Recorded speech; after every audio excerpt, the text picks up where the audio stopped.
Hello സുഹൃത്തുക്കളെ, ഞാൻ നിങ്ങൾക്ക് ഇന്ന് കാണിച്ചു തരാൻ പോകുന്നത് നമ്മൾ ഹാങ്കർ ബോൾട്ട് അടിക്കാൻ വേണ്ടി പ്ലേറ്റ് ഫിറ്റ്. അപ്പോൾ ഹാങ്കർ ബോൾട്ട് അടിക്കുന്ന സമയത്ത് ഹോളൊക്കെ ഇട്ടതിന് ശേഷം അവിടെയൊക്കെ ആ പൊടിയൊക്കെ ഭയങ്കര പൊടിയും അതിൻ്റെ ഉള്ളിൽ കിടന്ന് അതൊക്കെ ഒന്ന് ക്ലീൻ ചെയ്യാൻ വേണ്ടിയിട്ട് അത് നമ്മൾ ഹോളടിച്ചതിന് ശേഷം ആ പൊടിയൊക്കെ ഇങ്ങനെ നീക്കി ജസ്റ്റ് നല്ല പൊടികളുണ്ടാവും.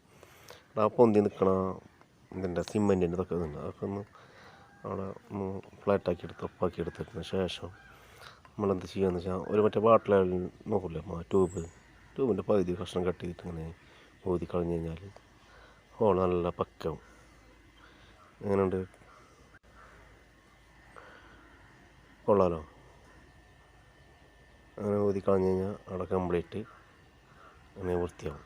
അങ്ങനെ സുഖമായിട്ട് ആ പൊടിയൊക്കെ പോയി കഴിഞ്ഞാൽ സുഖമായി ഹാങ്കർ ബോൾട്ട് അടിക്കാൻ പറ്റും നമുക്ക്.